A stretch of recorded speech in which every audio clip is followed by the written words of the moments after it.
dites-moi pourquoi à cette heure-ci, 1h54, j'arrive pas à dormir. Je sais pas. Insomnia to the next level. Ok, fair enough. Donc, quand je n'arrive pas à dormir, il y a l'écriture pour vous. Hébreux 10, le verset 35. N'abandonnez donc pas votre assurance à laquelle est attachée une grande rémunération. Je pense que c'est 36 qui va pour dire. C'est 35. Il est où? 35. N'abandonnez donc pas votre assurance à laquelle est attachée une grande rémunération. Car vous avez besoin de persévérance, afin qu'après avoir accompli la volonté de Dieu, vous obteniez ce qui vous est promis. Encore un peu de temps. Celui qui doit venir viendra et ne tardera pas, et mon juste vivra par la foi. Mais s'il se retire, mon âme ne prend pas plaisir en lui.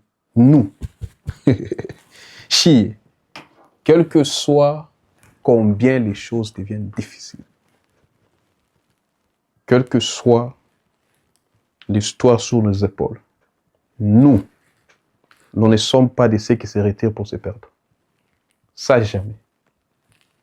Mais nous sommes de ceux qui ont l'assurance pour sauver leurs âmes. Nous allons pousser jusqu'à la fin. Et Paul dit, ce n'est pas à dire que j'ai atteint les buts, mais je pousse. Jusqu'à la fin. Et la Bible dit, qu'est-ce qui nous séparera donc de l'amour de Christ? Serait-ce les différentes tribulations? Est-ce les profondeurs? Est-ce une créature dans ces siècles ou dans les siècles à venir? Il dit, rien ne pourra nous séparer de l'amour de Christ. Il y a un frère que j'aime beaucoup qui dit, c'est un chemin de non-retour. Nous travaillons de mieux en mieux à notre salut. Et tout ce qui n'est pas important, avec le temps tombera. Parce que la Bible dit, celui qui a commencé cette œuvre au-dedans de vous la rendra parfaite pour le jour de Christ. Nous sommes remplis de confidence que Christ a commencé et Christ va achever. C'est un problème de temps. Et tous ces dons qu'il y a encore en nous, qui n'est pas de lui, chaque nuit, quand nous n'avons pas sommeil, nous pleurons vers lui. Ce n'est pas une histoire de relation d'homme entre hommes.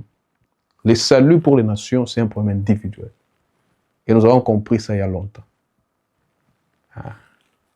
Que Dieu vous bénisse. Persévérez.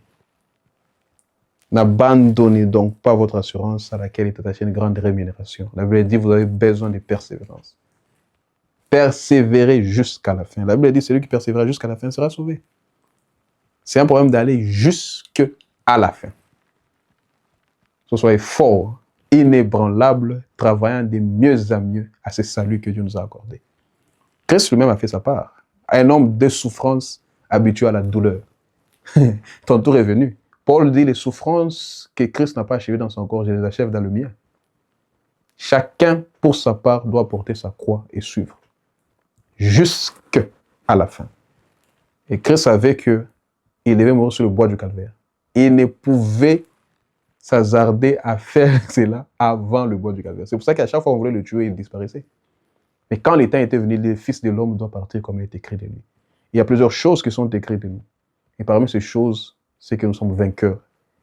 Puisque j'ai vaincu, vous vaincrez aussi. Arrête de pleurer, lève-toi et brille. Comme on dit en anglais, arise and shine, because your salvation has come. Lève-toi et marche dans ce salut que Christ nous a accordé. Jusqu'à la fin de tes jours. Quelles que soient les circonstances. Que Dieu vous bénisse.